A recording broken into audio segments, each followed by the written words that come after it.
Okay, someone remind me, last time we finished up to the definition of the limit, right? So I explained to you, did I explain to you the graphical? I think so. And I think I also gave, I know, I finished up to at this point, right? So, okay.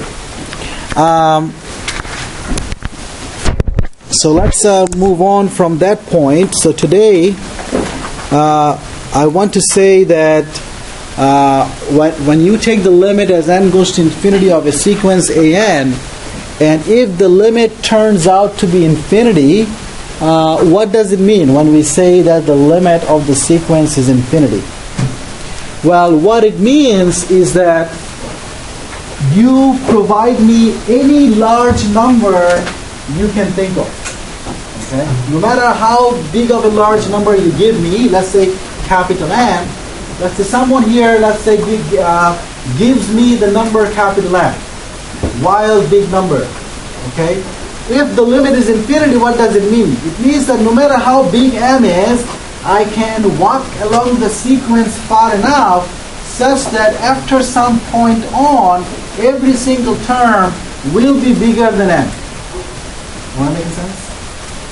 Give me any large M, I can walk along the sequence far enough and come to a point such that after that, every single term is bigger than M. That's what it means to say that the limit is infinity. Am I making sense? Am I making sense?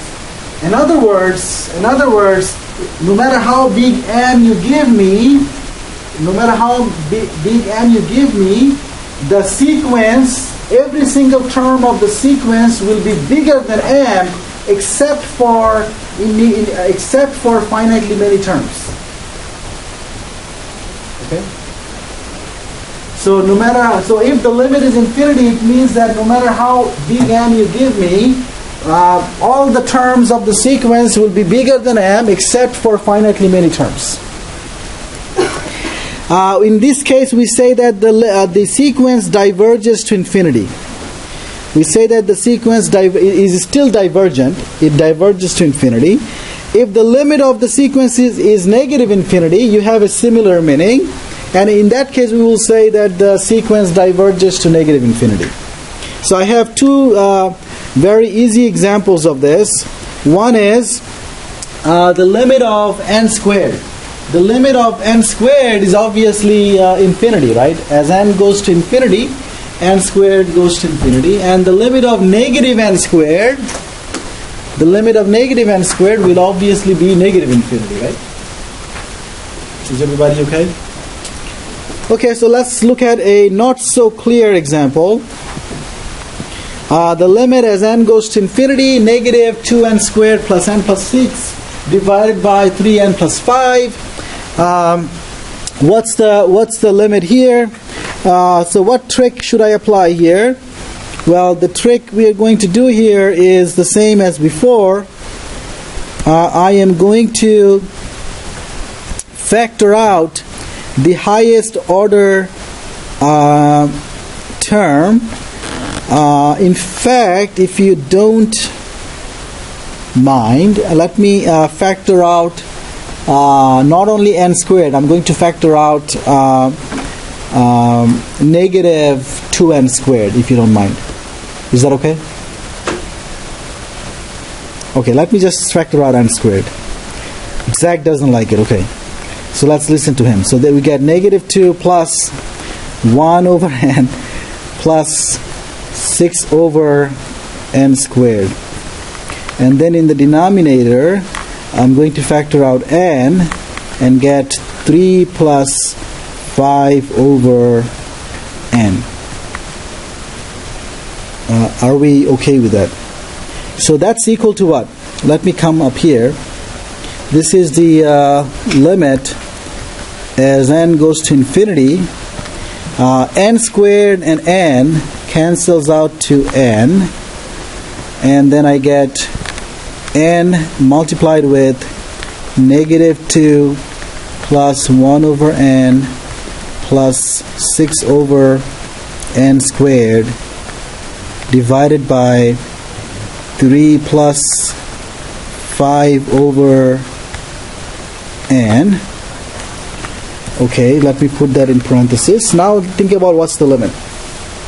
What's the limit of the quantity inside the parentheses? The quantity inside the parentheses has limit what? As n goes to infinity, what is happening to the quantity inside the parentheses? The fraction inside the parentheses, what's happening? What's the limit? Negative 2/3, right? Because all the other terms are going to 0, right? 1 over n, 6 over n squared, 5 over n, they are all becoming 0. So that's the limit of the quantity inside the parentheses. What's the limit of n? What's the limit of n? N goes to infinity, obviously n goes to infinity, right? So then what's the limit of the two, of the product together? So what's the limit of the product? Yeah, it should be negative infinity, because you have, what it means is that one factor is becoming large, the other factor is very, very close to negative 2/3. So the second factor is negative, the first factor is big, multiply them, you get a negative big. Okay? So the limit is negative infinity here. Any questions? We'll see also how we can apply L'Hopital's rule for such a problem in a bit. Okay? Now, a sequence, what's the problem with the sequence? So why can't I apply L'Hopital's rule to it? Well, L'Hopital's rule, I have to apply derivatives, but for a sequence, it doesn't make sense to take derivatives, right?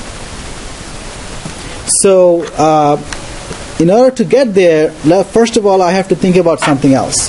Let's say I have a sequence an, and n is bigger than or equal to 1. And let's say f of x is a function which is defined on an infinite interval of the form where the left-hand point is a number a, the right-hand point is infinity, right? So f is defined on the interval from a to infinity. And let's assume that the nth term of the sequence is the same as the value of the function f at n, whenever n is bigger than a. So here I'm assuming whenever n is bigger than a, the nth term of the sequence is it's the same as the value of the function f at n. In that case, if I look at the limit as x goes to infinity of f of x, and the limit as n goes to infinity of an, they are the same. Is that making sense? Is everybody okay? If the limit, so what I'm trying to say here, if the limit of f of x is a number, then the limit of an is the same number. Okay? If the limit of f of x is infinity, then the limit of an would be infinity. Am I making sense? Let's look at an example. Well, let's look at a graph first. Think about in my graph I have a function f, where the function f is defined. So here I have a function f, and the function f is defined for any x larger than or equal to 0. Okay?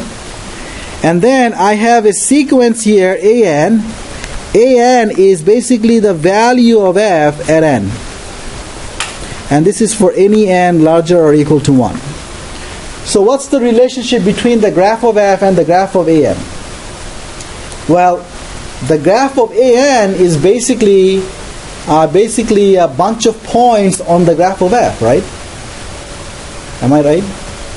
So the graph of an consists of the graph of f at the integers, right? So look at the points on the graph of f corresponding to the integers. That will be the graph of an, right? Am I right? Look at the graph of f. Look at the points on the graph of f corresponding to the positive integers. That's going to give you the graph of an. Now, is it clear that if the limit of f is L, then the limit of the sequence will also be L? Right? So graphically, that's how it looks like. Okay, let's now take the limit. Let's now take the limit of ln over n as n goes to infinity. Now, when you look at ln over n, you are you feel an urge to apply what?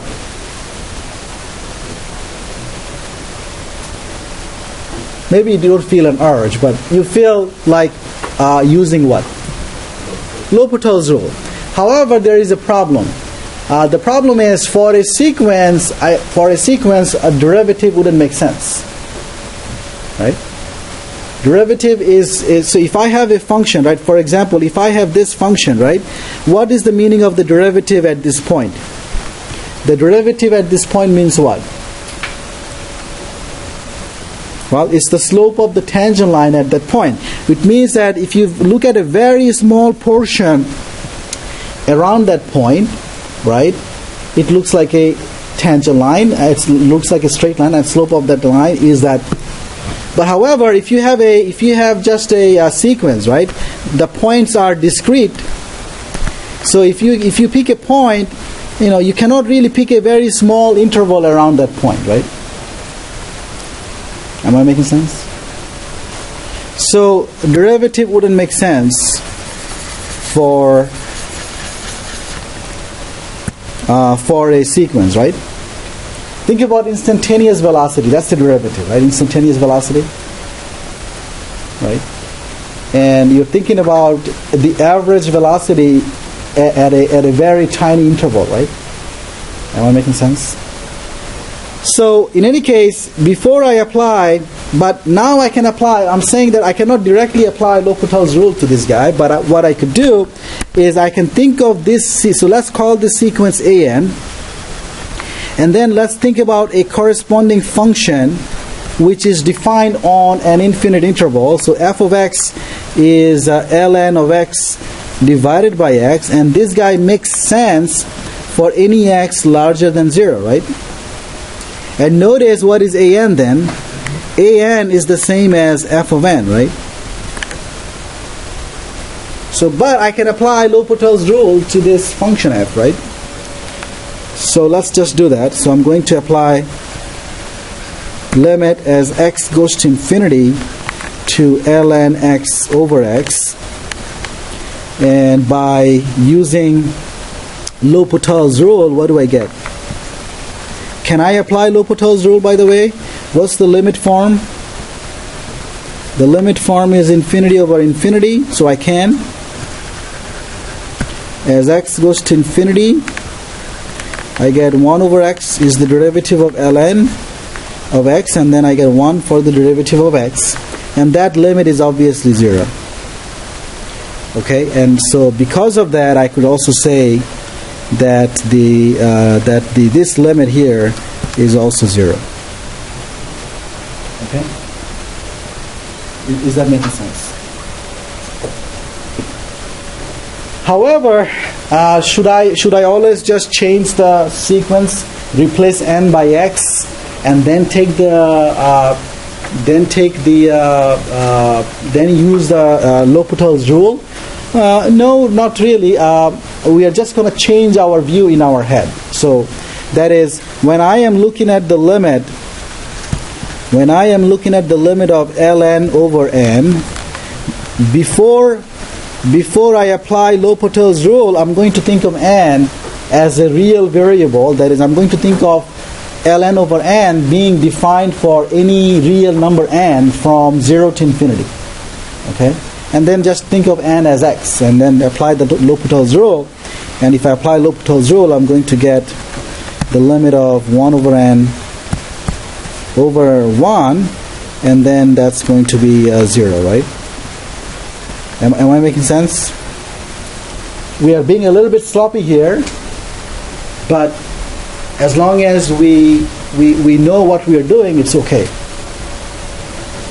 Is everybody okay with that? So that will be fine if you apply L'Hopital's rule to ln over n. directly instead of switching to x first. Okay, it's just a viewpoint, right? So when you're switching to x, you're thinking of x as going from some number a to infinity. It's a real number versus n is just an integer, right? So before you apply the derivative, you have to think of n as a real variable, not an integer variable. Okay. What's the limit? What's the limit of 1 over n to the r as n goes to infinity? Well, here r is a fixed constant. So as n goes to infinity, what's the limit? Well, it depends on r. Now, if r, the exponent r is positive, then obviously the limit is what? 0. Because if r is positive, then the denominator is growing, right? The denominator is going to infinity, so you're going to get 0. On the other hand, when r is negative, the limit will not be 0 anymore, right? Why? For example, if I take r to be negative 1/3, then what's the limit? Well, 1 over n to the negative 1/3 is the same as n to the positive 1/3. So then the limit is what? Infinity. So if r is negative, then the limit would be infinity. What happens when r is 0? When r is 0, the limit is 1. Okay? Is everybody clear? You just have to remember this, because this is useful in many other problems. Okay? You just have to right away recognize whether you're going to get 0 or infinity depending on r. Okay. What's the limit of sine n pi over 2? What's the limit as n goes to infinity of sine n pi over 2?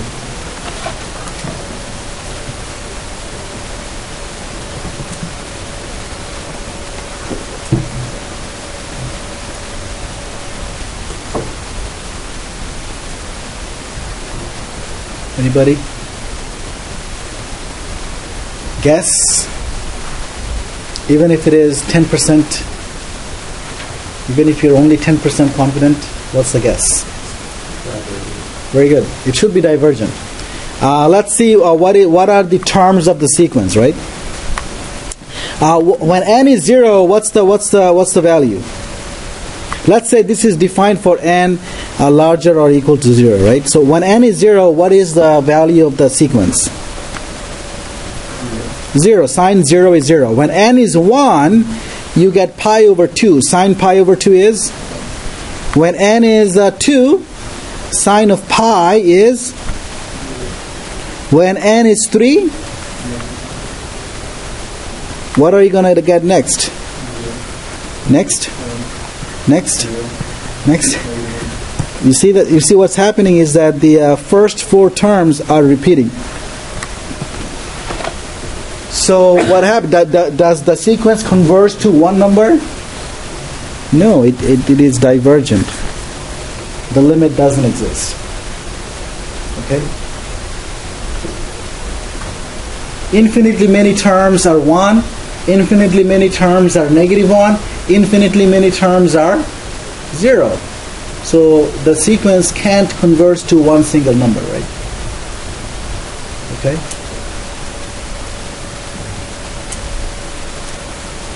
How about the next one?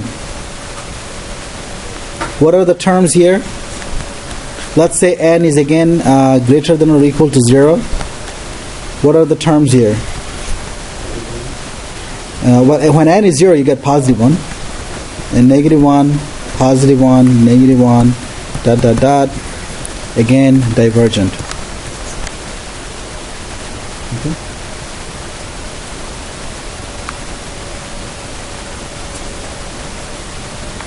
Some algebraic properties of the limits. These properties are very much pretty much the same as a limit formulas for the usual functions. If I have 2 sequences, an and bn, and both of the sequences are convergent, so this assumption is very important. Both sequences are convergent, an and bn. They have finite limits. Okay. then I can say that the limit of an plus bn is the same as limit of an plus limit of bn. Limit of an minus bn is the limit of an minus the limit of bn. Limit of an times bn is the same as limit of an times the limit of bn. Limit of c times an is the same as c times the limit of an. C is a constant.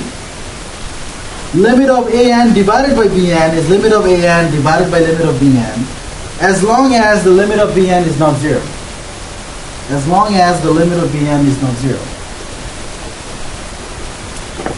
And finally, the limit of an to the power p, where p is positive, and we are assuming that the sequence itself is positive.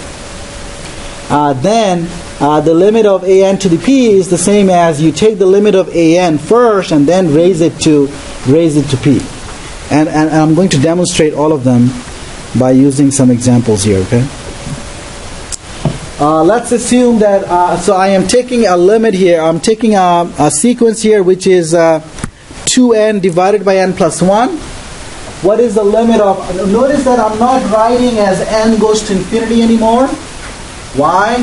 Because I think it's obvious that n goes to infinity. When you are talking about the limit of a sequence, you can only talk about the limit as n goes to infinity. There isn't any other type of limit for a sequence.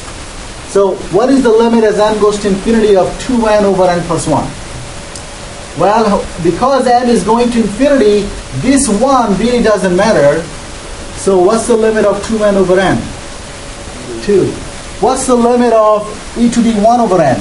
Well, 1 over n goes to 0. So you get e to the 0, which is 1. Okay, now let's think about what is the limit of half e to the 1 over n. Limit of half e to the 1 over n, half is just a constant, so take it outside of the limit. I get half limit e to the 1 over n. Limit of e to the 1 over n is 1, so I get half times 1, which is that. So this is what I could do by, in my theorem, I think it was number 3. And then then the next one is, I want to look at the limit of 2n over n plus 1 minus e to the 1 over n, and I can take the limit term by term. So I take the limit of 2n over n plus 1 minus the limit of e to the 1 over n, and that's equals to 2 minus 1, which is 1. Again, I emphasize I can only do that when the limit of the two terms are finite. Otherwise, I can't do it. Number 3, what's the limit of 2n over n plus 1 times e to the 1 over n? That's the same as limit of 2n over n plus 1 multiplied by the limit of e to the 1 over n. The limit of 2n over n plus 1 is 2. The limit of e to the 1 over n is 1. So together I get 2. Yeah? So if it's not, when it's not finite, yes. What do you do that? I'm going to do an example in a second. Okay, so then, and one more example. What is the limit of 2n over n plus 1 to the power half? Well, I'm going to take the limit inside the parenthesis and raise it to half.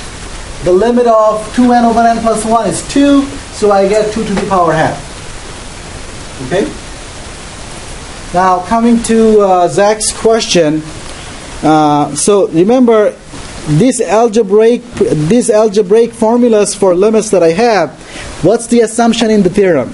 The assumption is that the sequence an, the sequence bn, both of them are what? Convergent. Let's come up with an example where they might not be convergent. Let's say I'm going to pick a very silly example. Let's take the limit as n goes to infinity of n multiplied by 1 over n. Right?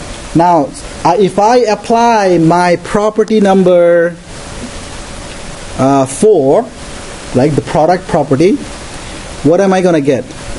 I'm going to get that this is the same as what? The limit of n multiplied by the limit of 1 over n, right? What is that? It is infinity times 0. Does that make sense? Infinity times 0 doesn't make sense, right? Infinity times 0, remember, was indeterminate, right? Infinity times 0 doesn't tell you what the limit is. Am I making sense? However, do I know what the limit is? The limit is, in fact, what? The limit is, in fact, 1. Right? Because n times 1 over n is 1 in disguise, right? So I get 1. Alright? Okay, so what I'm saying is that you are not supposed to apply these limit rules unless both of the factors are convergent. If one of them is not convergent, one of them is divergent, you are not to apply those properties, okay? Now, if you cannot apply these properties, what do? Well, we have L'Hopital's rule and other tricks to apply, okay? So we'll see some examples in a bit as well. Okay, now here's the theorem. What does it say? It says that if the limit of an in absolute value is 0, then the limit of an must be 0.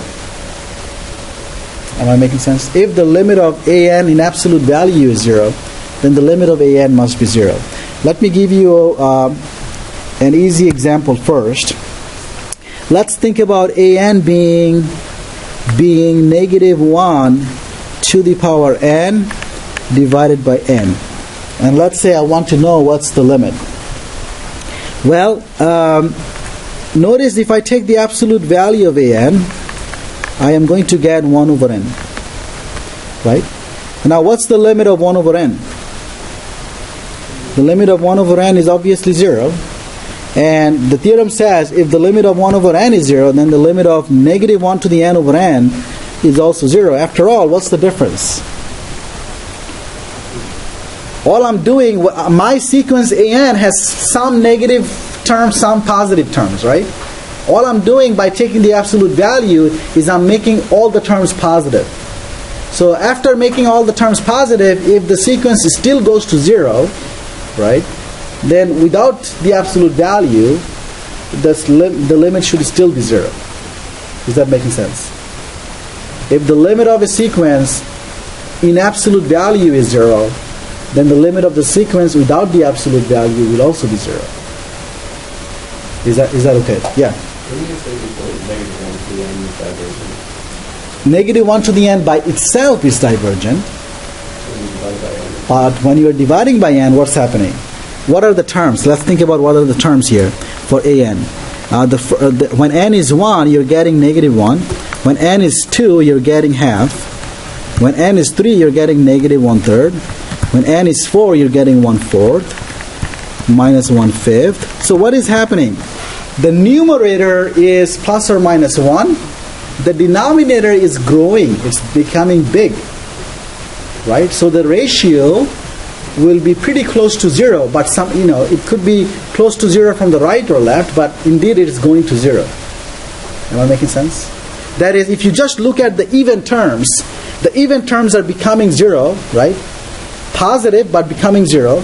The odd terms are negative but becoming 0 as well. Am I making sense? Okay. All right, so that's not the example that I wanted to do. That's too easy. Let's now do a little bit harder example. And the harder example is what I have in front of me. I want to know what's the limit of -1 to the n, 2 to the n, over n factorial. Okay, and so what should I do? N factorial is what I have. So denominator is n factorial, not just n. What I'm going to do is I'm going to take the absolute value first. And if I take the absolute value, the effect is what? 2 to the n over n factorial, right? Agree? Okay, now if I want to know what's the limit of 2 to the n over n factorial, if I know that the limit of this guy is 0, then I know the limit of the original limit is what? So now I'm going to look at the limit. I'm going to concentrate on the, sorry, let me use another ink. I'm going to take the limit of 2 to the n divided by n factorial. If I know that this limit is 0, then I would know that the original limit is also 0. However, if this limit is not 0, if this limit is, let's say, half, what can I say about the limit of the other?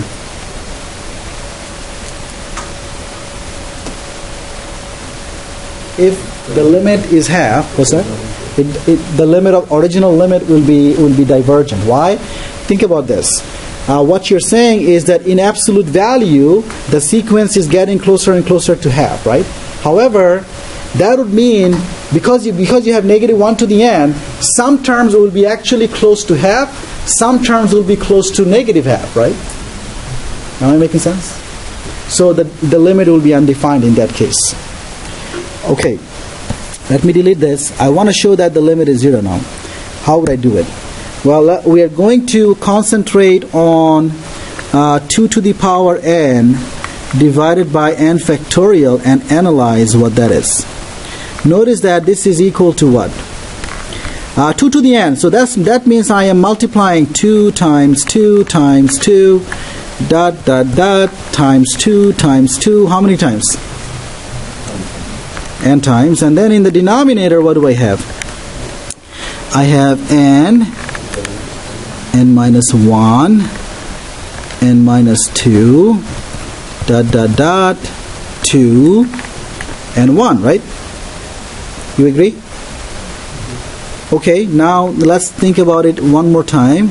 I'm going to rewrite this as 2 over n times 2 over n minus 1 times 2 over n minus 2 times dot dot dot 2 over 2 times 2 over 1.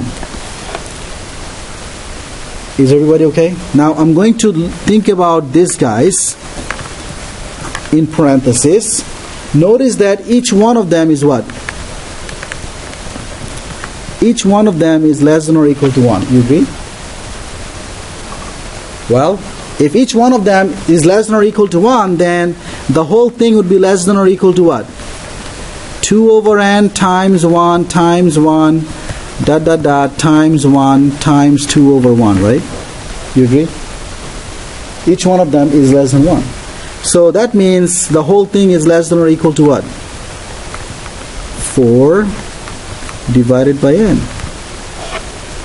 Right? So let's recap. What did we say? We are saying 2 to the n divided by n factorial is less than or equal to 4 divided by n. Okay? Alright, so what do we know about 4 over n? 4 over n has limit 0. So that would mean that 2 to the n over n factorial also has limit 0. Well, if that's the case, then the limit of this guy is also 0. Let's see if you agree. These type of inequalities, you have to get used to them because we're going to see more and more of them when we start speaking about series. Okay? So let's make sure you understand why the inequality works. 2 over n factorial, same as the product 2 over n minus 1, 2 over n minus 2, dot dot dot, 2 over 2, until you get 2 over 1. Each quantity in the parentheses is less than 1. So the whole product would be less than 2 over n times 2, which would be 4 over n. Right? So notice that so 1, this guy is bigger than or equal to this guy is bigger than or equal to this guy is bigger than or equal to this this guy bigger than or equal to this guy bigger than or equal to this, right? So this inequality works. Okay. Every term in this product, right, is bigger than every term in the other product, right? So that's going to work. Okay, any questions, anybody? Does anyone have any confusion? Do you have any thoughts or questions? No?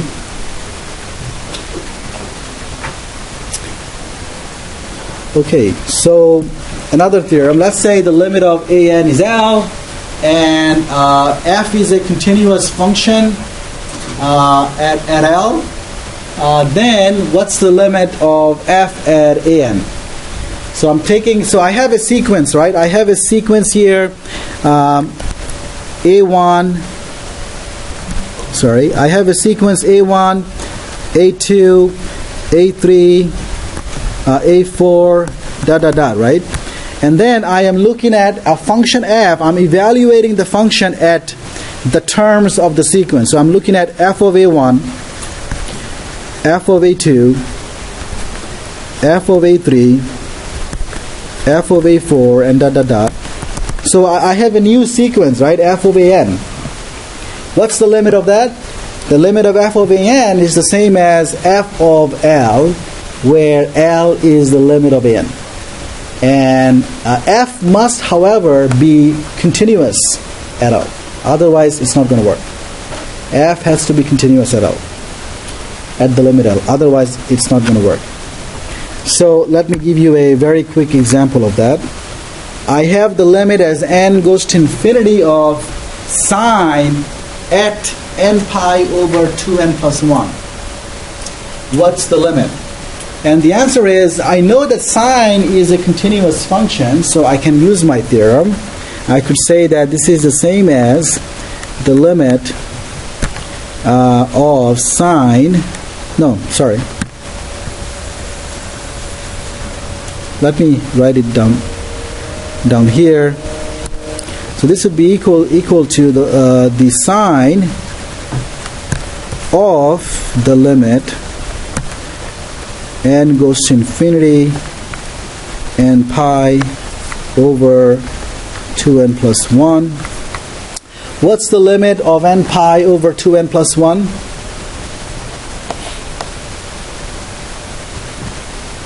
Because n is going to infinity, 2n is going to dominate the 1 in the denominator.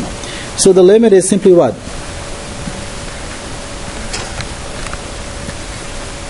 What is that? Pi over 2.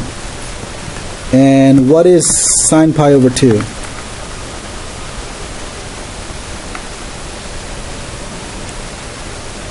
One, right? Okay, any questions? Yeah.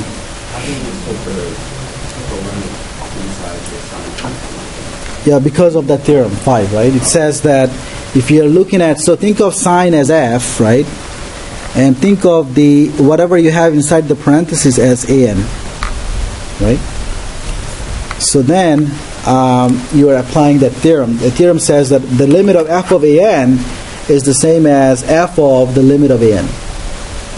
F of the limit of n, which is L. Okay?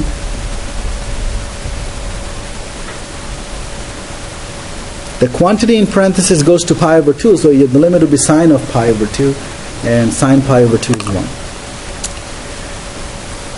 Is everybody okay?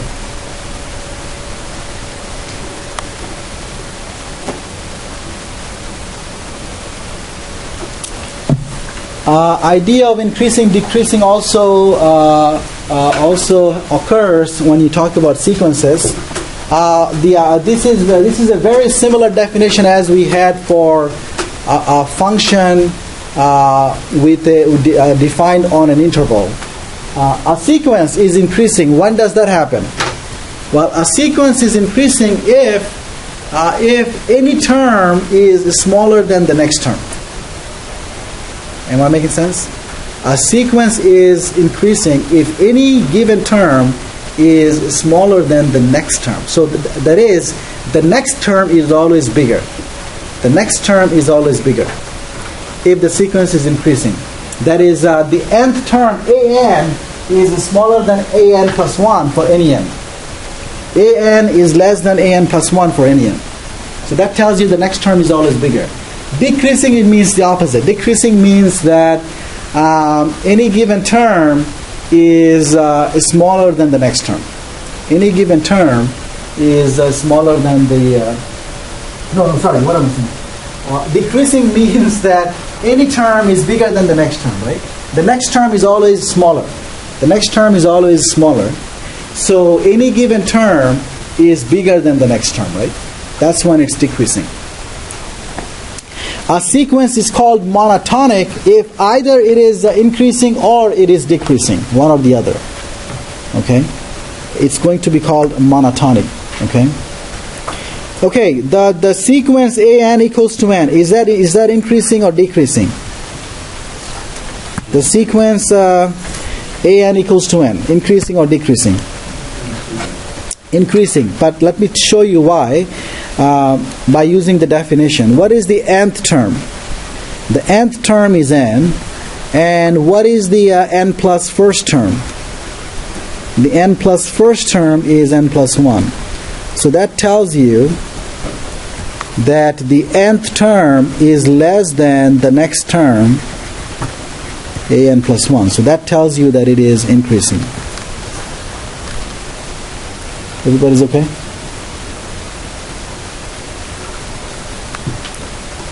How about 1 over n? Is 1 over n increasing or decreasing? Obviously decreasing, right? But let's try to show it explicitly.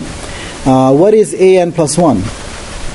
An plus 1 is 1 over n plus 1. So I see that 1 over n, is that bigger or equal to 1 over n plus 1?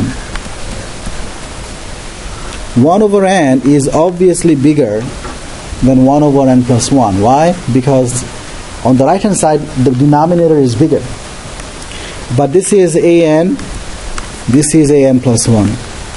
So what do I have? I have an is bigger than an plus 1. That is, the next term is always smaller. The next term is always smaller. So decreasing in this case. Decreasing in this case. Everybody's okay? Next one. Not so obvious now, right? The previous two examples, we could just look at the function, a sequence, and tell whether it's increasing or decreasing. But if you look at this guy, n over n plus 1, it's not so obvious. It is increasing to 1, but it's not. It isn't really so obvious as the other two, right? How would you show? Well, let's look at an, right? An in this case is n over n plus 1. And what is an? Sorry. N plus 1. What is an plus 1? An plus 1 is n plus 1 over n plus 2, right? Now, if you are comparing n over n plus 1 with n plus 1 over n plus 2, it's not so obvious which one is bigger, right? Why? Because, okay, so notice n plus 1, the numerator n plus 1 is bigger than the numerator n. However, the denominator is also bigger than the denominator on the left, right? So it's not so obvious which one is bigger. Am I right? So what am I going to do? There are two ways I could do it. One is I can explicitly do it in this way. I could say I'm going to start with a n plus 1, and I'm going to say, well, this is n plus 1 over n plus 2. However, I'm going to write the denominator in a different way. I'm going to write the denominator as n plus 1 plus 1. Okay? And now I'm going to factor out n in the numerator. So I'm going to get 1 plus 1 over n. In the denominator, I'll do the same. I'm going to factor out n plus 1. I'll get 1 plus 1 over n plus 1. Notice what I have then is that, let me say I have n over n plus 1 multiplied with 1 plus 1 over n over 1 plus 1 over n plus 1. The quantity inside the parenthesis. So what do I have so far then? What do I have so far? What I have so far is that an plus 1 is equal to an, because this guy is an, multiplied with 1 plus 1 over n over 1 plus 1 over n plus 1. The quantity inside the parenthesis, is that bigger than 1, less than 1, what? The quantity in the parenthesis, which one is bigger, the numerator or the denominator? 1 and 1 are the same. 1 over n and 1 over n plus 1, which one is bigger? 1 over n versus 1 over n plus 1, which one is bigger? 1 over n. So the numerator, in fact, is bigger than the denominator within the parenthesis. So within the parenthesis, I have something bigger than 1, right? So that tells you that the whole thing is bigger than an, right? So an plus 1 is bigger than an, which means the next term is always bigger, right? Which means that I have an less than an plus 1, which means the next term is always bigger, so this is increasing. This is increasing. Let me go to the original. So my original sequence right here, this is increasing. Okay? This is explicitly showing that's the case. There is another way, which might be a little bit easier. What is that? Well, look at an and find a function corresponding usual function defined on intervals, which is the same as the sequence at integers. That is, what would be the corresponding function here? Well, the corresponding function would be, let me see if I have a space down there. So I have the sequence an given by n over n plus 1. I am going to look at a corresponding function f of x, which is x over x plus 1. Now x over x plus 1, I'm going to think of it for x bigger than or equal to 1. So the function f is defined from 1 up to infinity on that interval. And if you look at f of n, what is an? Well, then, if I look at the nth term of the sequence, that's the same as f of n, right? Now, f of n is the same as an. So an is just values of f at integers. Now, if I say that f is increasing, would that imply an is increasing? If f is increasing, an will increase. Do I know how to show, how to find out where f is increasing? I can do a Calc1 analysis on f. I can find out where f is increasing and decreasing. And that's going to tell me, I can show that f is increasing on 1 to infinity. How? Look at the derivative of f. And show that the derivative of f is positive when x is bigger than 1. Right? What's the derivative? What's the derivative of f? It is x plus 1 squared. By using the quotient rule, what is that? X plus 1 times 1, so that's x plus 1. X plus 1, and then what? X times, so minus x, so this would be just 1 actually. This would be just 1, right? Am I right? It will be the denominator times the derivative of the numerator minus the numerator times the derivative of the denominator, right? Which would be 1. Now, the derivative is positive, right? For any x bigger than 1, in fact, it's always positive, but for any x bigger than 1, it's positive, so I know the function is increasing. If the f is increasing, then the sequence will be increasing, right? This is a very nice way of showing a sequence is increasing or decreasing. And we are going to use that a lot.